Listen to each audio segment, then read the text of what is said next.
When I sat in front of David Cameron in 2015, and he said, I would like you to go in as Secretary of State for Energy and Climate Change, keep the bills down, keep the lights on, and get me a deal in Paris. The scientists told us that if nothing was done, the temperature rise during this century, was likely to be 4.5 degrees. In my view, it gave the sort of structure and commitment that allowed the business community to invest.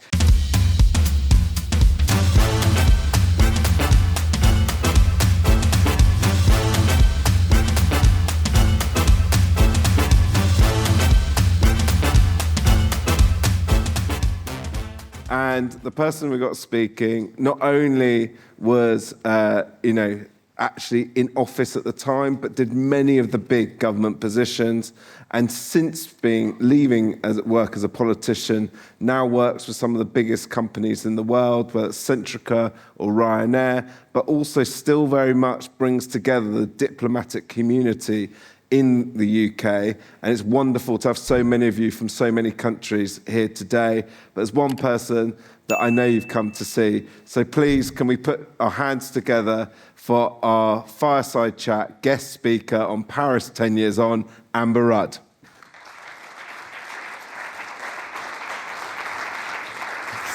Thank you so much. That is a marvellous introduction. It's gone straight to my head. Thank you. So let's set the scene. Amber, you've just come through a challenging 6 weeks. There's a general election where everyone's been knocking on the doors. It's 2015. For those who might not remember, it was obviously going into the election, there was a Liberal Democrat Conservative coalition, something that was quite rare under first past the post. And it's fair to say that it really was an election where people weren't quite sure of the outcomes because the government had made difficult decisions on things like austerity, but also, popular decisions like, same-sex marriage and stuff like that. But you hold your seat and essentially you enter cabinet as Secretary of State for Energy and Climate. How much did you even know about the COP process after coming through this general election where now it's into big brief, big new job, and you've suddenly got to come up to speed? How did that happen? Well, you're right. There were quite a lot of surprises that year in 2015. Going into the general election, the coalition, I think, at the time had felt like quite a risk, 2010 particularly. It was the first coalition in a long time, and first coalition generation, we used to say, and it was unclear how the public would respond when we all split off at the last moment and campaigned separately. So the fact that we got a Conservative majority was a bit of a surprise. Frankly, more of a surprise to the Lib Dems, who didn't get quite the same benefits from the coalition that we did. And I do reflect sometimes that from the political point of view, many of us thought the 2010 to 15 period would be a period of instability. But in fact, it was incredible stability compared to what came later, 2015, 16, 17. There was always a major electoral event as a result. So I think 10 to 15 was a success. So 15, we got the surprise majority. The way it goes in politics, many of you will know, new Prime Minister, or no, same Prime Minister, but forms a new cabinet. And so everybody's anxiously looking at their phone and then, privately spoofing each other slightly. And I got the call to come to number 10, and I walked down, went in to see David Cameron, and I didn't know at that point what it would be. And I'm not the only person at all. A lot of people go straight in to see the Prime Minister when a new cabinet's being formed, and you have no idea. I suppose my inkling was that I had done 1 year as a junior minister in the Energy Department, and my Secretary of State at the time, Ed Davey, was now out.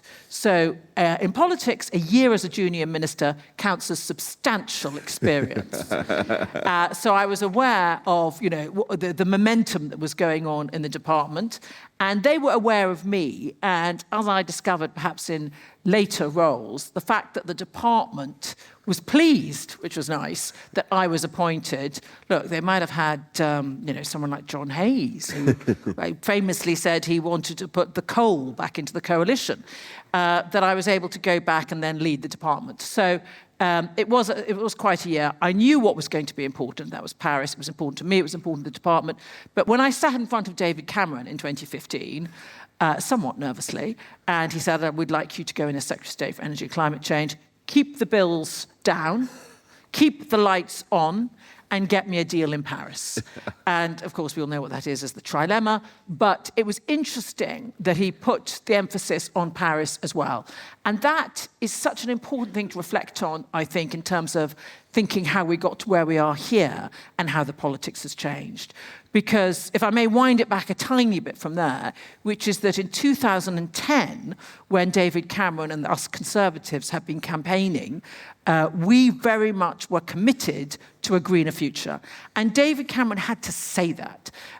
He went out, as we know, with Greg Barker to the Arctic. He was there with the Huskies. He was very committed.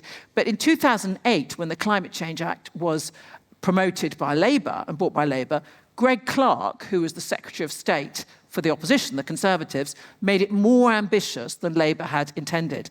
So it's one of those rare examples, the Climate Change Act, of having the sort of political unity that is only dreamt about since. The public always say, why don't you guys all work together so you can get the best for the country? And at that stage, addressing the energy transition and putting the structure around it through the Climate Change Act, carbon budgets, the Committee on Climate Change, was politically unified. So I went into the job in 2015. It felt like there was a united front on it, and Paris was the goal. Now, Paris was the goal, but I also understand from doing my homework and listening to some other interviews you've done in the past that the French diplomatic team almost started 18 months out to try and bring people together. And where I'm interested as well is that, okay, yeah, you guys won a general election, but you kind of won it by giving the British people a mandate of a potential referendum, although that hadn't been. It was part of the big manifesto's pledge that helped you get the majority.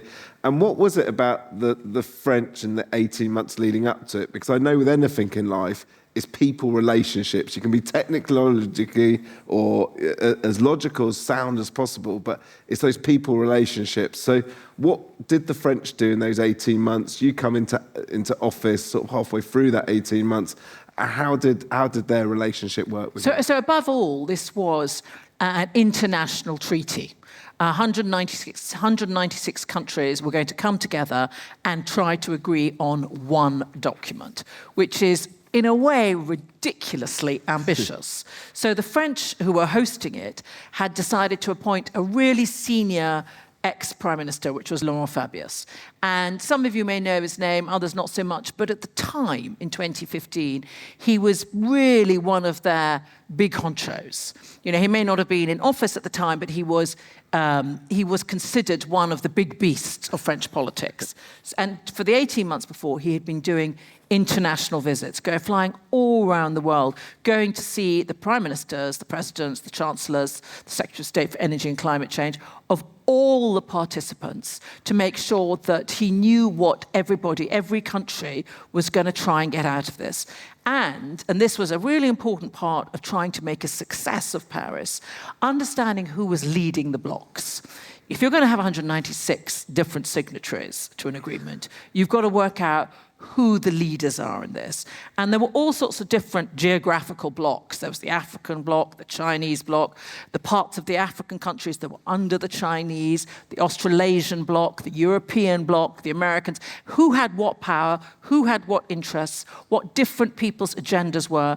And Laurent Fabius did an extraordinarily good job at that. He went round and the Quai d'Orsay, which is their equivalent of their foreign office, had a big department focused on it. We had my department and help from the Foreign Office, but they took it enormously seriously and made it a kind of French mandate to deliver this. You'd think sometimes going into an international agreement, the hosts might think, well, it might not. No. The French were all in. And when I knew it was in Paris, and I know Paris a bit, but it turned out it wasn't in what I would call Paris. It was in the banlieue of Paris. And this huge hall had been built. And within this huge hall, with the different offices known as chalets for all the different countries, The French one was like a palace in the middle of it, with different levels of security under each level of steps. So it was terrifically grand when you were there. And you got sort of summons from Laurent Fabius to come with your colleagues or without them, or with your group, in our case, the EU, or not. And that sort of contributed to the formality, which he rode very, very well. Now, you can be as charming, you can have the nicest offering of hospitality, but inevitably nation states have tensions. And I was just wondering, a bit like, I'm more used to the boardroom, and you think about the tensions of that different stakeholders have. I was just interested, with your EU counterparts, was there tensions that you were thinking about beforehand that, Britain's economy is different to X, and therefore there's going to be a tension on this bit? Was that thought about or discussed, the sort of gameplay of that? Well, we did. We, with the EU, of which the UK was a member, worked very well as a bloc. And part of the reason for that was that the lead EU negotiator was a UK man called Pete Betts, who was phenomenal, and he was ex-Foreign Office in the UK. And he was very committed to the agenda, but he was also practical, He knew that there were political risks on certain actions, and he knew how to hold the team together. Very sadly, he's no longer with us. But he was able to create the cohesion within the EU and was able to make sure that the UK's interests were at the centre of any deal we do. But I would say that the Climate Change Act of 2008 and the carbon budgets that every Secretary of State has to report on as a result of that, showing reduction in carbon emissions, had already set the UK in a very strong position, because we had shown that we were committed to carbon emission reduction, and we could do it in a way that gave confidence to businesses so they could invest in renewable energy. At that point, anyway, there was no question of separating off the need to develop businesses that would deliver on the energy transition and to reduce carbon emissions. So I felt that the UK was in a strong position. We had a good leadership role. The Blocs meant that we had to be very sensitive to other people's needs. And not surprisingly, less developed countries had different needs. And we had to engage with them. They were keener on how they were going to be supported to industrialize in a way that the polluters, the West, had already done so. I would say that one of the key, possibly the main member that made it happen after the French, who were the expert negotiators, were the Americans. And the Americans, under Obama at the time, of course, were very committed to this agenda. And they used to go around sort of gliding quietly, and sort of waves would pass as they came through, because everyone understood the power and the authority of the Americans. And I remember particularly once, as it went closer to our final timetable, and the Indians were sitting it out, refusing to commit, making it difficult. And then suddenly the Indians were with us. And I said to the head of the American delegation, what did you do? How did you pull that off? And he just said, well, we dangled a few important goodies to them. So I think that money played its part, money and different sort of agreements. But the fact the Americans were on side was one of the key points that made it successful. So as you're about to jump on the Eurostar, one thing I was quite impressive, and I've met him a few times, is when David Cameron's quite efficient in meetings. And what I mean by that is very clear time structure, almost like in a corporate world, be like a SMART goals. So I can imagine you had a chat of expectations of what he wanted for the nation, because you were going to be doing the hard lifting work. What did the Prime Minister say to you between, obviously, that meeting when you got the job and you're about to jump on the Eurostar to Paris? I mean, he wanted a deal, and he wanted the UK interests protected. And that, in my view, is what we got. There were one or two wrinkles on the way. I don't want to pretend it was all smooth sailing. That there were a few from the Foreign Office were there. There was a big contingency from my department. And as I said, we all had these sort of mini offices known as chalets, and ours was just covered in Union Jacks, which is great.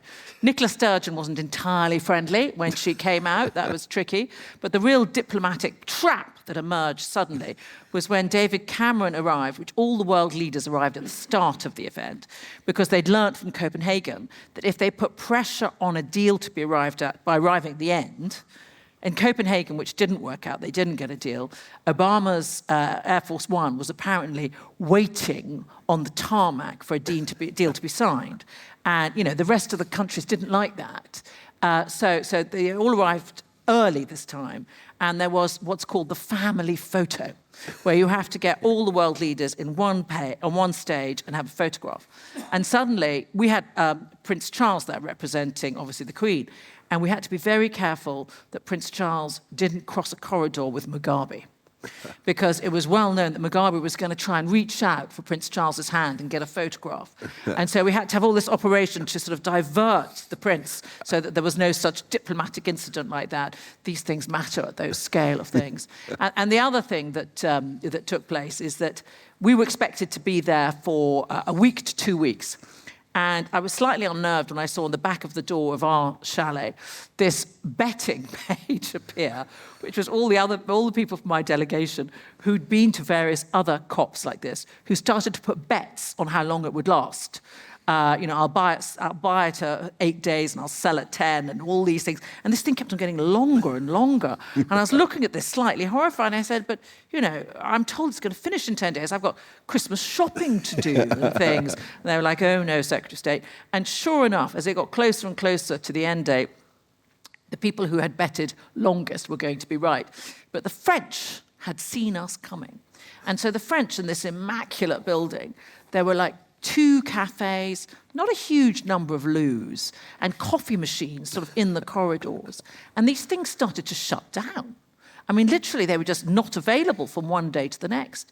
And you'd arrive for an all-night negotiation, literally all night. Those of you in business are familiar with that, with prospectuses, etc. But these things would go on all night, and there'd be no coffee, no cafes in the building. And there was a kind of discomfort and smell, is what I would say, that started to come from the whole meeting arena. And it did have an effect. It does put pressure on everybody to compromise, not just that important date of December the 25th looming in front of you, but also the personal discomfort of being there. Now, as well as personal discomfort, they might have left Air Force One on tarmacs and various future COPs, but am I right in saying not quite God was involved, but a next step lower in a very heated part of the final discussions? You're quite close to the deal, but there's still a few people not on board. And obviously, can you just also tell people what the deal was about the temperatures and so on in terms of getting the Paris Agreement? So when we went into the negotiations, the scientists told us that if nothing was done, the temperature rise during this century, was likely to be 4.5 degrees. 4.5 degrees. And when people say to me now, Paris has failed because we're going to breach 1.5, I want people to remember that the scale of that breach was so huge then that the action that we've taken since then shows that it can be done. The target was going to be 2 degrees to limit climate increase this century to a maximum of 2 degrees. But then we worked with a small island group led by the Marshall Islands, where we made it more ambitious than that, and ideally 1.5. But it was still 2 degrees on the front page, and then underneath it said that, and ideally limited to 1.5 degrees. So it was more realistic sometimes than people realize. And again, it was the different groups of people geographically who had to compromise in order to arrive at a final agreement. And what the French did so well was they would put out like a prospectus, Alex, they would put out a document on one day, and then people were invited to see the great emperor, Laurent Fabius, and have a discussion. And they would put their points, and then they could do their own press release saying that they'd made these points to Laurent Fabius, and the document might swing the other way. And so over sort of 2 weeks, the document swung one way, then it swung the other way. So everybody felt listened to in some way or another. And then we were waiting for him to say, all right, we've got a document, we think we can all agree to it, and you're all called into the great big amphitheatre there. So we were called into it, and you sat at your, frankly, quite small table with a little Union Jack on it, and we were happy with the document. And right at the back, but still in the hall, were all the NGOs who wanted a deal, and it had been cleared with most of them. Of course, there were still some who thought it wasn't enough, but most were happy to get a deal. The deal had, an ability for each country to declare how they were going to try and reduce their carbon emissions. It had a 5-year review. It had a commitment to nothing going backwards. It had a commitment to money to help the countries that hadn't industrialized to industrialize. It had a lot in it. It was imperfect for some people who wanted more or wanted less. But the point about having a great group of people at the back was that when we were going to arrive, which we did, at a final moment when the gavel was going to go down, there was enthusiasm from behind. It had all been very well stage managed. But when we got to that point, and Laurent Fabius was there, and François Hollande was there, all on the stage, there was a moment of terrific jeopardy where at the front there was suddenly a little huddle. And I couldn't work out, sitting at the back, what was going on. There was Al Gore, there was, a few people I recognized, and then there was a phone being passed around to quite a portly man in a white suit. And it turned out that Nicaragua had objected and was going to object further because they didn't agree in the capitalist structure of the whole agreement in its fullness. And so somebody had got the Pope on the phone. And the Pope obviously was very keen on reducing carbon emissions and saving humanity. And so the phone had been passed to him and had whispered some compelling words to the representative from Nicaragua. And then Hollande put the gavel down and we all cheered and supported it. And that was how the final agreement was arrived at. There were no dissenting voices, or they were sufficiently drowned out, perhaps from Nicaragua, that it went ahead anyway. And in my view, it gave the sort of structure and commitment that allowed the business community to invest, that allowed other people to have confidence in the ambition of the agreement, and has created the momentum that has got us really to a quite different place. Now, I'm going to sort of look a bit post-COP now. And it sounds a great time. Obviously, very quickly after that, your leadership team is kind of split in half over the referendum of EU staying or out. And obviously, our editor had a certain position. It's fair to say a slightly different position. At the time of COP, was any talk about that? Because although they're totally unrelated in many ways, they're quite similar type of seniorities, levels, and I can imagine that it was kind of a build-up, or was there no relationship at all? There was hardly any at all, because, this felt so absorbing and so significant that I couldn't, and my colleagues in my team didn't get involved with what was going on with the other negotiations. You're right, David Cameron, when we were in Paris, on the edge of Paris, David Cameron and his team were seeing the EU. And I think he had various meetings when he came to Paris as well on that. They were beginning to really negotiate to make sure that, to try and see what deal we could get from the EU. But we weren't involved in that. And I would hazard, too, that everybody who was involved in those negotiations for the Paris Climate Change Agreement were likely to be pro-European, pro-EU, because we'd seen the power of the UK in shaping a deal that worked for the UK. Now, I'd love to go into the early note, but I know Jonathan, who's running this show, will criticise me hugely. But there is something I do want to touch on.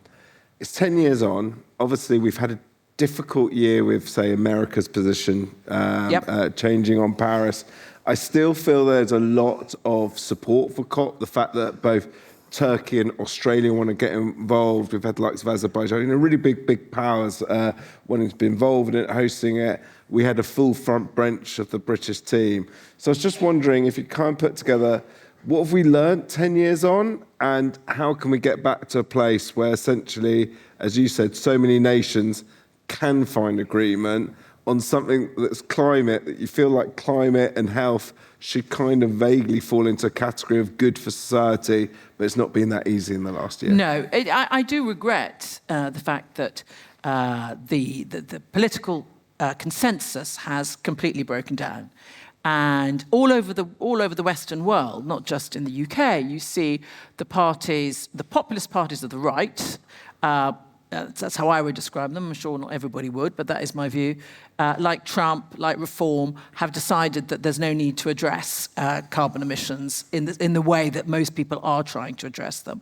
And that means that those of us who are committed to it have got to continue to make the case and to frame it in the way it was always intended, which is to be a net benefit to everybody involved, not just from reducing carbon emissions, which remains incredibly important, but also because in the long term it will be more secure and cheaper. But I also think, Alex, that we mustn't pretend that there's not a cost associated with it now, and there is.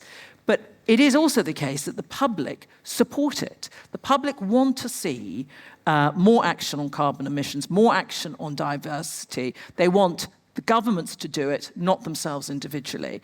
And what governments have to do is lead by providing the framework for businesses to invest. Listening to the panel earlier on sustainable aviation fuel, I was struck by what Yvonne said about the fact that she asked the public whether they would like to spend some money on sustainable aviation fuel, and they said, no, thank you. I think she just said they said no. And I'm a member of the board of Ryanair. No need for any feedback. We've had that experience as well. So, the public don't want too much cost, so we have to tread very carefully. But they do want to do the right thing by their families and the generations after them. But without sounding too sort of po-faced about that, I also think that something extraordinary has come out of Paris, which is renewables are here to stay.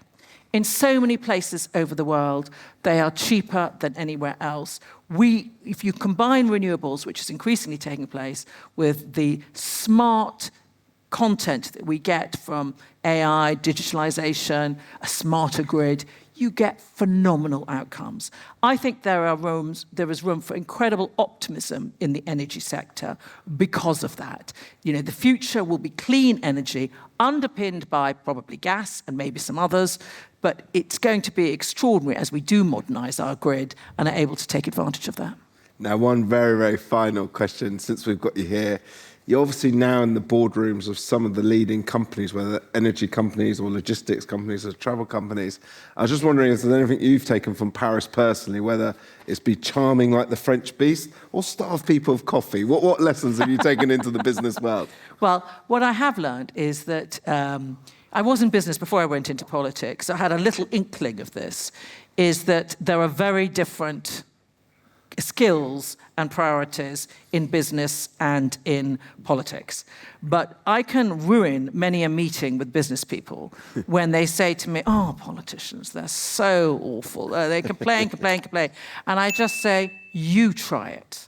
And they sort of look absolutely terrified because nobody wants to go into politics, really. They can see the horrors of it, the opprobrium you get, the difficulties. And so they don't really want to do it. And one thing I've really learned in politics is that we need people from business. We need people who understand the cogs that make the machine work, the machine that works, that provides the taxes, that supports our public services. We cannot have endless politicians who have no experience in business. So I hope we get some more of those at some stage. Thank you very much for your time today, Amber. Thank you. Amazing.